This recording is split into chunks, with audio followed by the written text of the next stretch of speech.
do you want your career to end in Phoenix?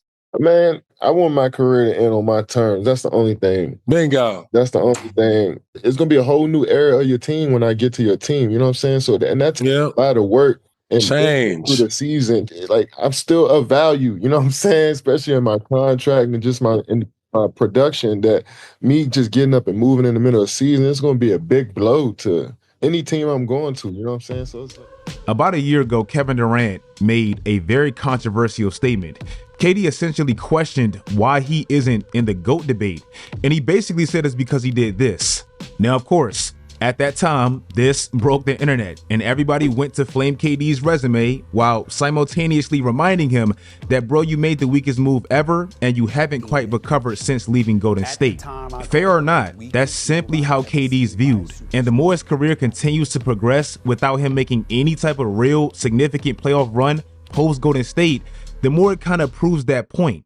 Kevin Durant's career is just aging very weird. It always feels like he's somehow right back on the market without his previous team having any type of real results. Kevin Durant's early stage of his career, never really seen him not play winning, significant, relevant basketball. That was just not a thing. He was always in the big games. Bro, if you look at KD from the time he was a rookie all the way up into his last year in Golden State, only LeBron played more conference finals games than KD. That's how many times he was in the big games. Literally since leaving Golden State, he hasn't played in one conference final since.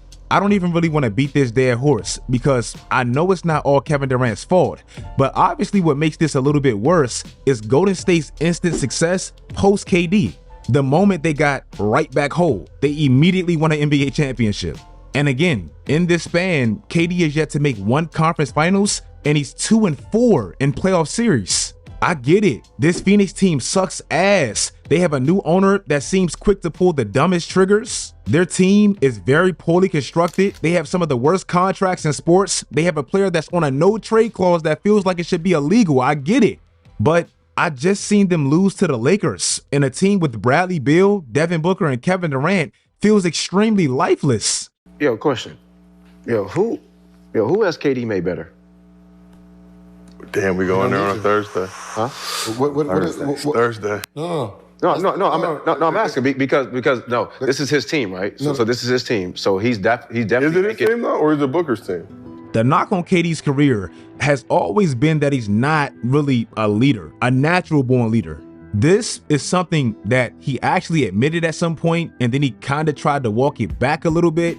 But I'm sorry, these two teams post Golden State feels like crystal clear evidence of this very narrative that always surrounded KD's career. For some reason, despite KD always having these all-worldly numbers, and he still has them to this day, his team inevitably becomes this circus. Russell Westbrook never really had the skill set to be a one on a championship team, but he definitely has the persona of a leader. To me, this is why Russ was always able to raise the floor of bad teams with not the best rosters. James Harden, even though he hasn't always been the most professional, he has proven that he can lead teams, and even to some extent this year. I value making teammates better, and James Harden most definitely does that. I don't know if people noticed, but Zubac is having a career year, and it's because of James Harden. Meanwhile, when I look at Phoenix, and I'm not even blaming KD because I understand it's not all his fault, but I'm seeing them crash out on Mason Plumlee time after time after time, and it's deservingly so. I'm seeing them crash out on Mike Budenholzer time after time after time. I'm seeing KD oddly in incident after incident after incident, and it just looks like he's finally seeing life as a true leader. In Golden State, this was Draymond that did all of this and really did all the ugly work to allow KD to simply hoop. This weak-ass Phoenix team just doesn't have that. Now it seems like KD has to wear all these caps that he's not really used to wearing. Kevin, what do you say about those that say maybe you need to do more or be a leader more without Steph? What does being a leader mean? I don't know what being a leader is because everybody chips in, everybody leads by their voice every single day. Andre might say something one possession, and I might say something. Draymond, and goes down the line. Then, we got coaches. So we do this as a collaborative effort. It isn't just one guy that voice is just louder than everybody else. It's a collaborative effort on the basketball court as well. So I don't really understand what that means, but I come to play every single night.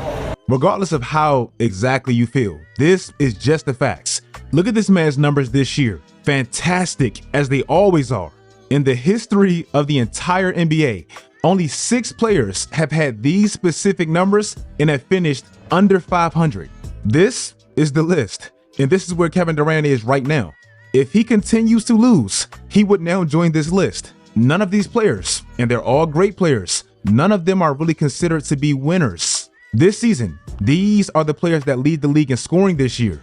And I know some people hate individual plus minus, but I'm emphasizing how well he's scoring despite how poorly they're playing and how odd that is. Everyone else, besides Tyrese Maxey, who's being asked to be a 1, and we know he shouldn't be, and his teammate Devin Booker, everyone else is positive. Again, we know KD is a great scorer, and he's going to go down as one of the best historically ever. But it just looks odd to have these numbers and have your team not even win a back-to-back game in damn near 2 months. This year, Kevin Durant has scored over 30 points 18 times. Out of everybody that scored over 30 points 10 times, these are the 5 players with the worst record. I just made a video about LaMelo Ball. You can say whatever you want about Jimmy Butler, and I don't think Jimmy is anywhere near the talent of a Kevin Durant, but it's something about that man that simply elevates every single team he's on. Some people can consider Jimmy Butler's approach cancerous, but this man has a long track record of elevating every situation he's on. Yes, this happened, and the endings always seem to be somewhat sour with Jimmy. But do you know when he got to Minnesota, they were in the midst of the longest active playoff drought with 13 years. He got them in the playoffs. The furthest the 76ers ever went in the Joel Embiid era was the half year they had Jimmy Butler. And to me, that was the 1 year they felt semi-serious. Obviously, we know what he did with the Miami Heat, and Golden State, they're 14-1 with Jimmy Butler. Jimmy can clearly elevate mediocre to bad talent, and he's also able to fit in with adequate talent. I understand Chris Paul's body was completely broken down in his last year with Phoenix. I get that. But even though his game wasn't quite what it was in 2019, 2020, his leadership skills are still unmatched. In these last 2 years, Kevin Durant is on pace to have his lowest winning percentile since his first 2 years in Seattle. In that extremely brief stint where they had Chris Paul, a broken down Chris Paul, they were 8-0 with Chris Paul and Kevin Durant, and at least they won a playoff series. Kevin Durant, since leaving Golden State, he's had 5 different head coaches, and for whatever reason, nothing just works. I'm sorry, it's kind of been proven. This man has to be in a stable spot that simply allows him to hoop, because otherwise it turns up looking like this. If you guys like this video, let me know in the comment section how exactly you feel about the Suns and Kevin Durant's career per se. Again, I'm not blaming KD, but for whatever reason, the teams seem to always get like this. It's just something. Follow my social media sites, turn on post notifications, do all that great stuff, guys. And until next time, as always, stay tuned.